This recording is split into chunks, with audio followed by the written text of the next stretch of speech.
Hola, les saluda Gonzalo de Rosario desde Planeta Mandalore y voy a responder las preguntas formuladas por los salones del segundo grado A y B del Colegio Inmaculada Concepción de Paiján.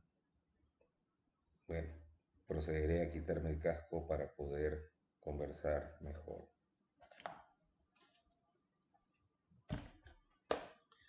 Este es mi verdadero rostro. Bueno, respondiendo un poco a las preguntas que nos vienen acá, dice, señor Gonzalo, quisiéramos saber qué hace de un libro un buen libro, una obra que la gente quizá disfrute o que le deje alguna enseñanza o aprendizaje. Es difícil determinar qué es un buen libro, ¿no? Pero a mi criterio, un buen libro no lo determinan necesariamente los premios, los reconocimientos, la crítica, la cantidad de likes que pueda tener el autor o la obra en redes sociales, sino para mí es el tiempo. O sea, hay obras que pasaron desapercibidas cuando fueron publicadas y que pasado los años, las décadas, los siglos, se convirtieron en obras de culto, en obras canónicas, eh, como también hay otras obras que fueron muy populares en su tiempo, pero que pasados los años, las décadas, no tuvieron ningún tipo de influencia en escritores posteriores. Entonces ahí podemos ver dos factores. El primero es el tiempo. Por ejemplo, César Vallejo, cuando publica Trilce, hace 101 años, en 1922, la crítica no entendió su obra. Muchas personas pensaron que era, pues, estaba loco, eh, escribía como le daba la gana, era vanguardia. Un grupo muy reducido de personas, de poetas, sobre todo jóvenes, entendieron esa obra y les encantó y supieron valorarla, pero era un grupo muy reducido. Los tirajes del libro no eran miles o 10.000 o 100.000, eran simplemente 100 libros y punto. Entonces aquellas personas que leyeron seguramente se impresionaron y no sabían cómo calificarlo. Eh, Después, muchas décadas después, comenzó a valorarse esa obra. Y si a César Vallejo le hubieran dicho en esos años, hace 100 años, que iba a haber seguramente colegios o academias o universidades o equipos de fútbol con su nombre o con el nombre de sus obras, probablemente se hubiera reído y lo hubiese tomado como una mala burla, ¿no? A su obra y a él como persona. Entonces es el tiempo el que determina si una obra termina siendo buena o no. Pero eso yo pienso que eso es lo que pasa con la literatura y con el arte en general, ¿no? Cuánto influye en las personas que ha leído, porque después de Vallejo comenzó a haber un montón de poetas, de escritores que imitaban su estilo. Entonces, creo que ese es otro de los factores también que determina que una obra sea considerada buena o mala, o positiva o negativa, es cuánto tiempo sigue la gente leyéndote y después a cuántas personas influencia tu obra, ¿no? Eso es lo que yo humildemente opino. Eh, Dos, sabemos que los libros no se escriben solos. En ese sentido, ¿qué necesita todo escritor para escribir historias? ¿O qué necesitó usted para construir sus obras, como fábulas para niños del siglo XXIII? Este libro de fábulas probablemente para aquellos como su profesor Ricardo Calderón Inca que me conoce de hace muchos años, desde la universidad, yo ya lo tenía escrito, muchos de esos cuentos hace muchos años. Sin embargo, durante la pandemia me vi obligado a volver a Trujillo, en mi casa. Yo vivía en Lima durante muchos años y me reencontré con mi familia, me reencontré con mis sobrinos, me reencontré con la infancia, ¿no? Con aquellos lugares de mi casa que pensé que había olvidado, que había perdido. Y esa sensibilidad, producto también del encierro, producto de la cuarentena, producto de esa vulnerabilidad a la que nos vimos sometidos en el 2020, eh, creo que derivó lo más probable en este libro, ¿no? De fábulas, que es una obra totalmente atípica a lo que yo suelo escribir, que es literatura de terror o ciencia ficción. En esta obra yo básicamente construyo un poco mi pasado, introspeccioné, hice una retrospección al ver a mis sobrinos, a los hijos de mis hermanas, eh, y me sentí identificado, ¿no? Volví a ser un niño, volví a reencontrarme con mis mascotas, eh, con los animalitos que tanto aprendizaje me dieron, y creo que es muy probable que de ahí haya nacido, ¿no? Yo siempre he sido un escritor muy sincero con la forma en la que redacto, y si siento ira en su momento, lo escribo, si siento amor en su momento, lo escribo, si siento ganas de reír, escribo comedia y humor. Si quiero imaginar cosas, lo hago. Entonces, en ese momento probablemente lo que quería era recordar, ¿no? Eh, y es casi, si bien podría plantearse como un libro infantil, yo lo veo casi como unas memorias infantiles, ¿no? Principalmente ello, ¿no? Eh, 3. En su obra mencionada anteriormente, para las fábulas, abundan los animales como personajes principales. ¿Cree que ellos le ofrecen una mayor sensibilidad a sus historias? Sí, sí, me encantan los animales. Soy un fanático de, desde muy niño de los documentales que daban en la televisión. Me gusta mucho ver el comportamiento de los animales. En redes sociales sigo a muchos videos, muchas páginas en donde están mostrando animalitos raros, ¿no? De todo el mundo, y gente que explica un poco el comportamiento de ellos. Eh, Creo que es una forma muy bacán de aprender sobre nosotros mismos también. Pero principalmente en mi libro de fábulas quería rendir un tributo a aquellas mascotas que tuve en mi infancia, ¿no? Yo tuve, cuando era niño, mi primera mascota fue una iguana. Ahora es ilegal, creo, tenerlas, porque son animales en peligro de extinción. Pero yo tenía una iguana, que era una iguana pequeñita, un pacazo, que lo ponía acá en mi hombro y era feliz cuando tenía 6 años, ¿no?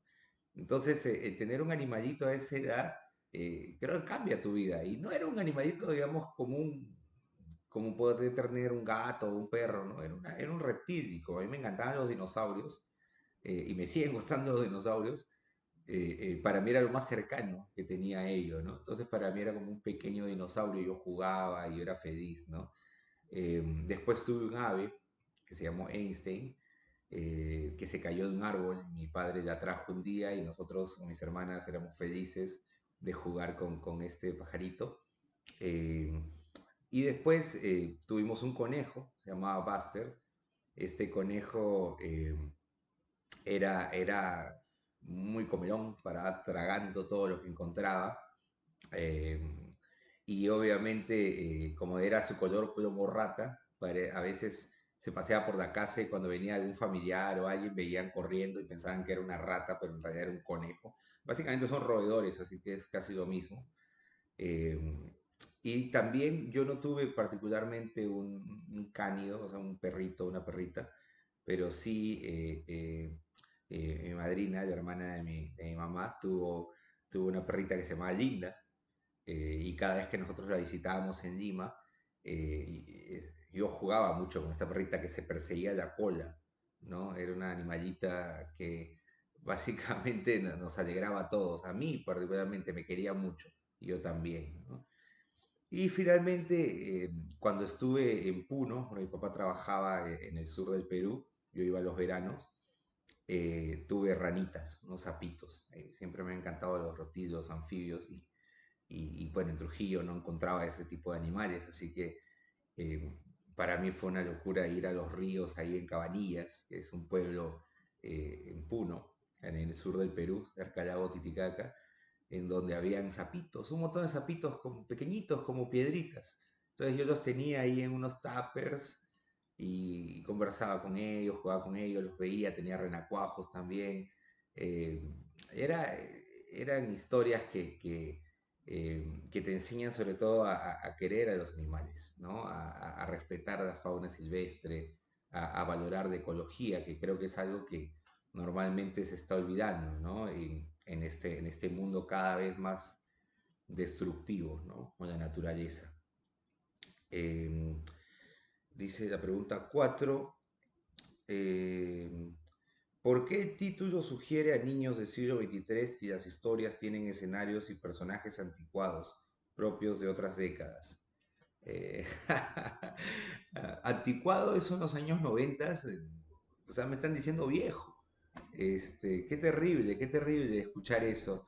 Pero bueno, lo que yo opino básicamente es que, sí, me vienen a buscar ahorita. ¿Qué pasa? Ya está bajando mi helicóptero acá. Estamos acá, estas cosas que pasan acá en Estados Unidos, ¿no? Preparándose para la guerra. A ver, bueno, volviendo acá a la pregunta. eh, el título siempre me han preguntado por qué he puesto fábulas para niños del siglo XXIII. Eh, es un poco ambicioso ese título, ¿no? Pensar que en el siglo XXIII alguien pudiera leer este libro. De hecho, no sabemos si va a haber mundo para el siglo XXIII. De hecho, no sabemos si va a haber mundo en 5 o 10 años. Probablemente ya no exista lo que conocemos como civilización humana, al menos. Eh, pero sí, es un libro que está destinado para ello, ¿no? Creo que es un poco la contradicción, ¿no? Siento que hay animales, siento que hay estas seres que están siendo extinguidos por culpa del ser humano, por culpa de la máquina, por culpa del capitalismo extremo que depreda nuestros bosques, nuestra jungla amazónica, la selva amazónica está siendo deforestada, destruida, hay tráfico de animales, hay la destrucción de los ecosistemas, hace poco han botado petróleo en nuestro mar.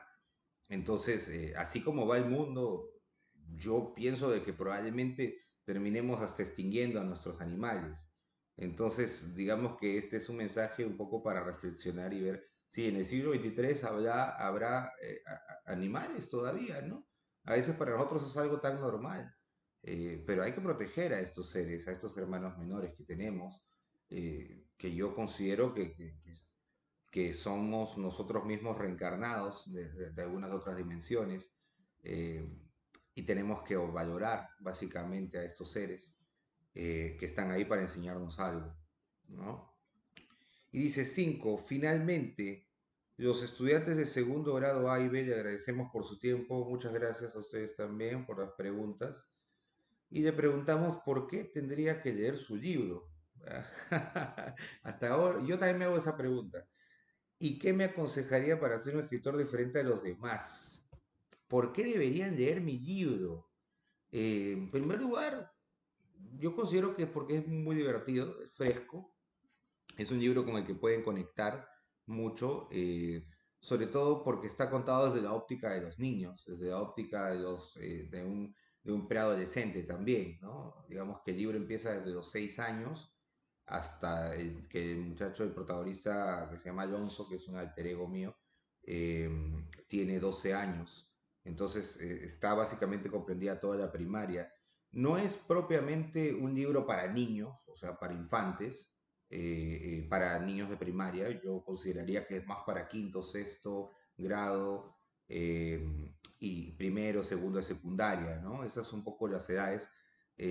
Yo como profesor no encontraba muchos textos para brindarle a mis estudiantes en esas edades. Habían libros para muy pequeñitos, o sea, muy infantiles, o para muy adolescentes, muy de secundaria. Siento que ese rango de edades entre quinto, sexto, primero y segundo de secundaria, o sea, entre los 10 y los 14 años o 13 años, no estaba muy comprendido o no estaba muy desarrollado en la literatura, al menos en Perú y menos en Trujillo. Entonces, eso es básicamente lo que quería un poco mostrar, ¿no? Un libro con el que se pudieran conectar los niños, digamos, en esas edades, con un nivel de lectura, pues, adecuado también, ¿no? ¿Qué me aconsejaría para ser un escritor diferente a los demás?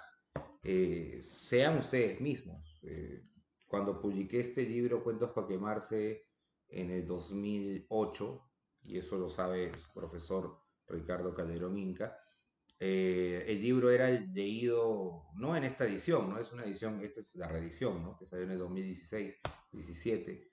El libro era leído por rockeros en el Chasca, en la Onda Subte. Era una obra literaria que pasaba de mano en mano, pero era más como contracultural, ¿no? Underground, ¿no? Antisistema. 10 años después, en el 2019, fue incluido en el plan lector de la Gerencia Regional de Educación de la Libertad, un plan lector oficial para todos los colegios y me permitió recorrer muchos colegios en esos tiempos y agotar esta edición que teníamos acá, ¿no? Que salió en el 2016. Entonces, ya de este libro es difícil que lo encuentren, pero yo creo que si este libro pegó era porque era algo que no se había hecho, ¿no? En su momento, o sea, ciencia ficción, terror, fantástico, absurdo, humor negro, erotismo, era una mezcla bien graciosa que pegó, pero básicamente porque lo que yo escribía era algo muy personal. Esa es lo que yo les aconsejo, ¿no? Cuando vayan a escribir, sean ustedes mismos nada más. No traten de copiar el estilo porque a este escritor o a este artista le va bien y lo hace. Es como que tú fueras músico y solamente porque tratas de pegar en las radios o porque tratas de pegar en viral en internet, comienzas a hacer, no sé, reggaetón o hacer trap, cuando quizás tu formación es otra o tu estilo es otro. Trata de ser tú mismo nada más. Y si a la gente le gusta, muy bien, y si no, ya está.